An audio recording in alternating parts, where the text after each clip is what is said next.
రోజు పొద్దున లేచి టీవీ పెడితే హైడ్రానే కనబడుతుంది.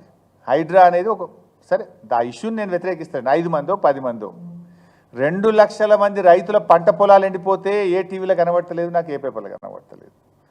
ఒక 2 లక్షల మంది చికెన్ గునియా తర్వాత వైరల్ ఫీవర్స్ డెంగ్యూ మలేరియాతో పరేషాన్ అవుతుంటే అది ఎక్కడ ఏ టీవీలో ఏ పేపర్లో కనబడిస్తా. అంటే ఈ ప్రభుత్వ వైఫల్యాలన్నీ డైవర్షన్ చేయడానికి హైడ్రా పేరు మీద ముఖ్యమంత్రి గారు మనందరి అటెన్షన్ డైవర్షన్ చేస్తుంటారు.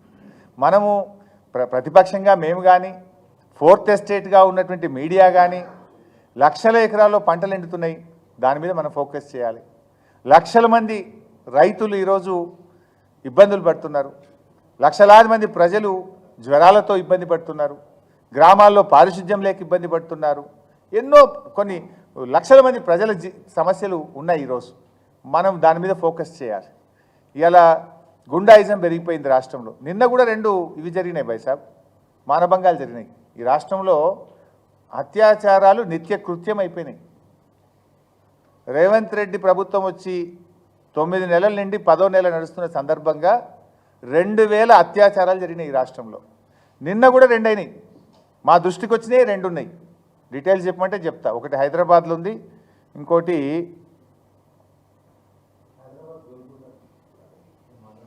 దేవరకద్ర.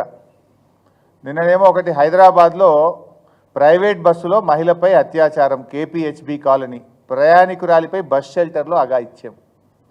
పాలమూరు జిల్లాలో బాలికపై అత్యాచారం, దేవరకద్ర. ఇది మా దృష్టికి వచ్చినాయి. ఇంకెన్ని ఉన్నాయి? అసలు లా అండ్ ఆర్డర్ లేదు. ఇలా మా సునీతమ్మ ఇంటి మీద పోయి దాడి చేయడం ఏందండి?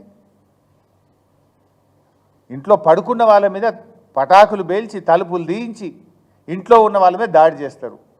కనీసం పోలీస్ పట్టించుకోదు. వీడియోలు ఉన్నాయి, విజువల్స్ ఉన్నాయి. ఆ దాడి చేసిన వాళ్ళ మీద కేసులు నమోదు చేసి వెంటనే అరెస్ట్ చేయాలని చెప్పి నేను డీజీపీ గారిని డిమాండ్ చేస్తున్నాను.